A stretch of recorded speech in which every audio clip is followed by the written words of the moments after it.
Peace, y'all. Welcome to the Black Yield Podcast, where we talk about land, food, and liberation. Excited to be here with y'all today and with some family. We have Mike and Danielle from Restoring Inner City Hope. Y'all want to say what's up? Kick it, how you say what's up?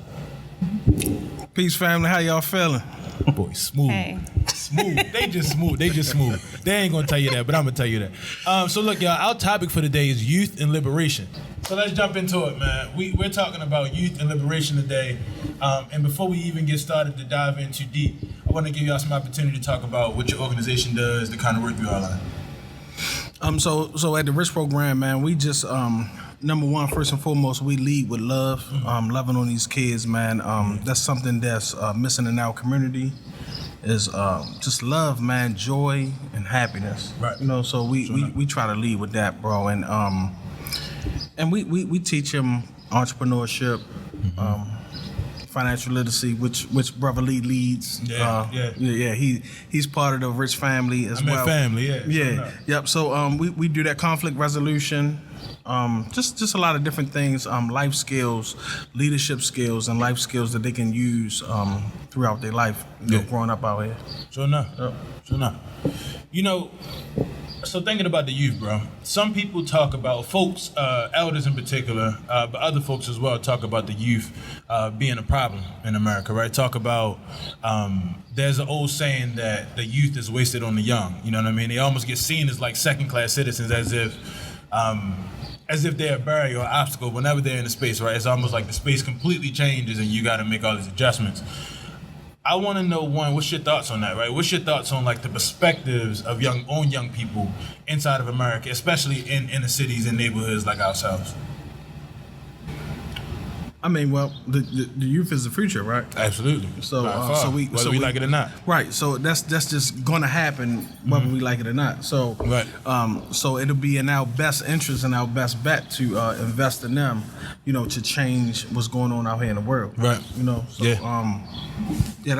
that's how I feel, bro. So just really loving on them and paying close attention to them and investing in them. Yeah. I don't know if I answered your question. Oh, no, you definitely did. I'm going to get your autograph when we're done. No, it's amazing, man. You said something real amazing, man. You said loving on the young people, man. And I think when we do that, we make major investments in them. I think it's investments that we can't see at the time. I think it's something that doesn't come around, or at least full circle, until later on, until they become older and do the same thing or repeat the same kinds of acts that we did for them. But I'm wondering also, man, like thinking about particularly how you grew up, right? Particularly, I wonder if you can share with us, or if you both can share with us how you grew up, right? And what was it like for you to be a youth in your area? How were folks responding to you? What kinds of things were accessible for you? What was the experience like? So I grew up. So my house was what you call like a shooting gallery. So my mother got high. My mother was a heroin addict. My father was a heroin addict, alcoholic, so growing up in that environment, man, you be exposed to a lot of stuff that children shouldn't be exposed to. At a very, very young age. And at the age of 14, I found my mother dead from a drug overdose in our bedroom. Right, so just CPS coming to the house getting raided, like just a lot of different stuff. You spend a lot of time by yourself, and you spend a lot of time in the street. Now that I'm adult, in hindsight, looking for love, looking for attention and stuff like that. So that was pretty much my growing up. I moved around a lot once my mother passed away. And then, of course, hurt people. So I turned to the street and lived that whole street life. And then, God saved me, man. He changed my life, and also he put people in my life to help me along the way. Along my journey, man. So,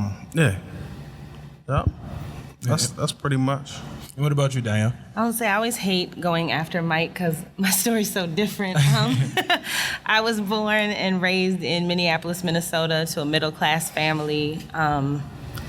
Everything was beautiful. I came out here for college for free. And I think the big thing is, when I think about the quote that you mentioned earlier, is that people who wasted their youth feel like youth is wasted on the youth, right? Like, if you don't dig in and get to know and make your mark when you're young, then of course you think that it only takes somebody who's older and more mature, right? But if you take your opportunity when you see it, no matter what your age is, and with us, like, we deal with kids every day, and it's not like,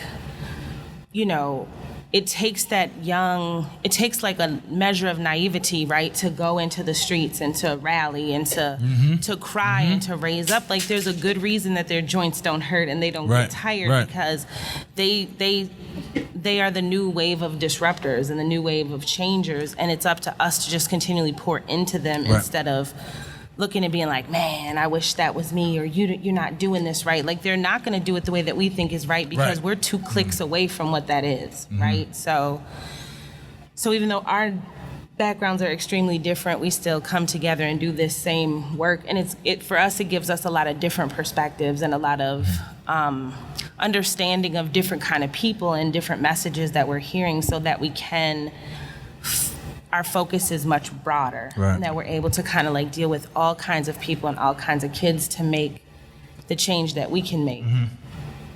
No, I agree. It's interesting, Mike, hearing both of your stories, but both of your stories. I think, and this is one of my thoughts, I don't think people make space for how the youth has been influenced, right? Against their own will, of course, but, I think in today's world, and I'm speaking, when I was a youth, there was some things I didn't experience, right? There was some things I did, like a lot of other folks, but I think there was a ceiling to what I was experiencing. But even still, even those smaller experiences, right? Even those minimal experiences of growing up in the hood, even those experiences of having to watch certain things you don't want to see as a child, man, they make a very heavy impact, right, on our youth every day. And I think folks or adults who haven't done the work to understand that look at that as if they're supposed to be a lot further, or supposed to be in a different space, right? Supposed to be like a couple more miles ahead than what they want them to be. But it's interesting. I read this poem that talked about, I don't remember verbatim, but there was a youth who talked about he needed a pencil. And in school, he would ask his teacher, and his teacher told him he didn't come prepared. And I think in the poem, I don't know verbatim, and I don't want to mess his poem up, but he talked about how he has to wake up. He was like maybe 10 years old or something like that. He has to wake up, get his siblings ready, right? Feed them, make sure they get on the bus and get to school, find a way for him to get to school, figure out what he's going to eat, you know what I mean? So I think that, I say that to say is that when you got all this stuff happening, you know what I mean, how could you expect to even have a clear perspective or a clear thought on what you're supposed to be doing, right?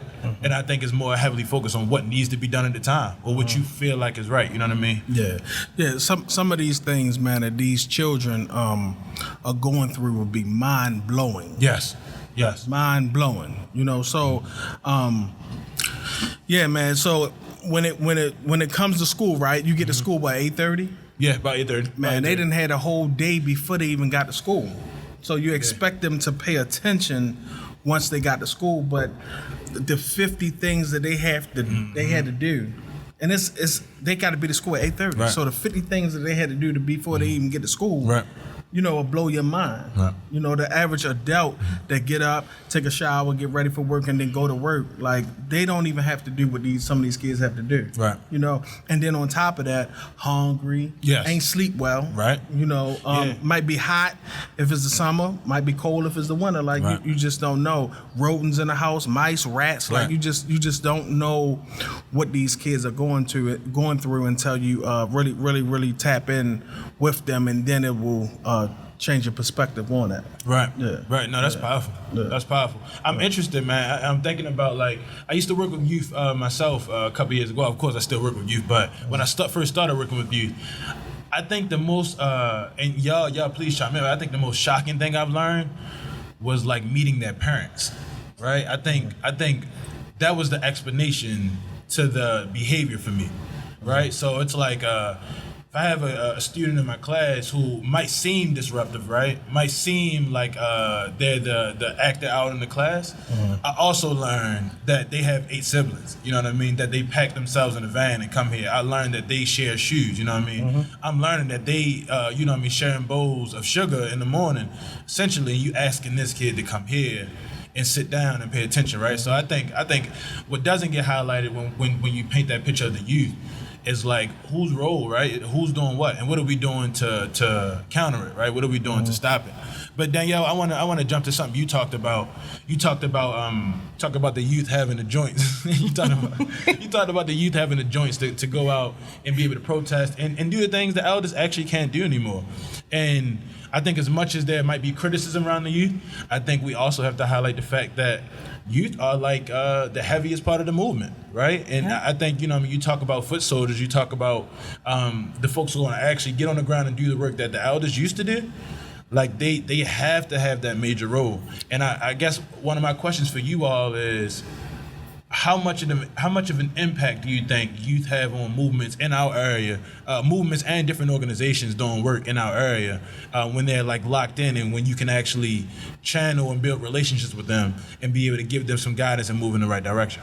Well, historically, most movements, at least most Black movements, were led by young people less than 25 years old. We don't think that because it feels like history. When we read about it, you know, these people, like these Black Panthers who wrote these books, are old on the covers because they were old when they wrote the book, but they weren't old when they lived what the book did. Right. And we lose sight of that, you know, and there's something to be said about being rambunctious. Like, that leads to revolution, you know, because you get to a point when you're older, like, I want to march, but I'm tired, right? I want to march, but I work 2 full-time jobs. Right. You know, like there's a lot that goes into it, and it doesn't mean that you don't have your place in the revolution, but the actions, like the people on the ground, the boots on the ground, are worn by young people, and we forget that. But that always goes back to how tilted history is in this country on all levels, right? You know, because we think of the big things like teaching slavery as indentured servitude, but what we don't realize is that even when they let us talk about these movements, they make us, they show pictures that aren't totally indicative of what happened, so that we aren't teaching our kids that it is babies that are out there doing this, you know, that it matters. And as the adults, as the elders, we have to pay attention to those things so that we make sure that the messaging we send to these kids is one that says you are doing what has been done generationally. Right. Like, we are people of young action. Like, so don't think you have to wait until you're 35, because then you've missed that window, which is what the powers that be want our young people to think.